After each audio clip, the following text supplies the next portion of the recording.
নমস্কার, Obi pure হেসেলে আপনাদের সবাইকে জানাই স্বাগত। আজ নিয়ে চলে এলাম দুর্দান্ত একটি শাকের রেসিপি। আমাদের এখানে প্রচুর আলুর চাষ হয়, তাই বাজারে অতি সহজে টাটকা আলুর শাক পাওয়া যায়।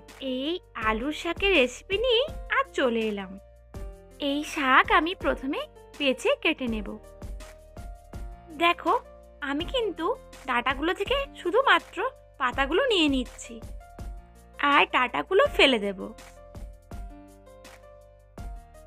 দেখো, সব আলুর শাক আমার বাছা হয়ে গেছে। এবার আমি এগুলো কুচি কুচি করে কেটে নেব। দেখো, শাক কাটাও আমার পুরোপুরি রেডি।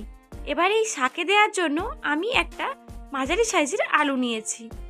ঘুগনির আলু আমরা যেভাবে কেটে নিই ঠিক সেইভাবেই আমি আলুগুলো টুকরো টুকরো করে কেটে নিয়েছি।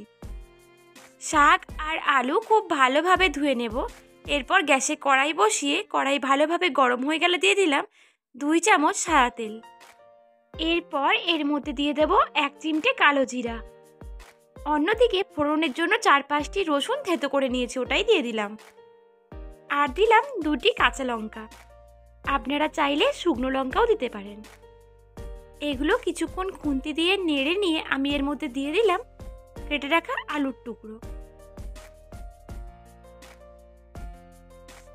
এই আলুর মধ্যে দিয়ে দিলাম অর্ধেক চামচ লবণ, 1 চামচ হলুদ গুঁড়ো।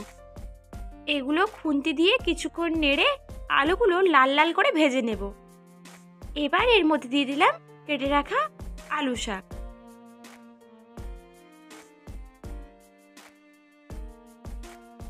এবার এই শাকের মধ্যে দিয়ে দিলাম অর্ধেক চামচ লবণ। এবার খুন্তি দিয়ে কিছুক্ষণ নেড়ে নেওয়ার সঙ্গে সঙ্গে দেখলাম শাক থেকে জল বেরোচ্ছে। এই সময় আমি গ্যাসের ফ্লেম লো করে একটা ঢাকনা দিয়ে দিলাম।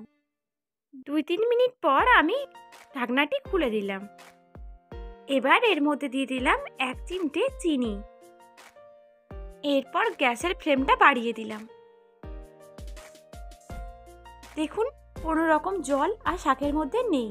এই সময় আমি গ্যাসের ফ্লেমটি কমিয়ে দিলাম। আরও 2-3 মিনিট মতো ভেজে নিলাম শাকটি।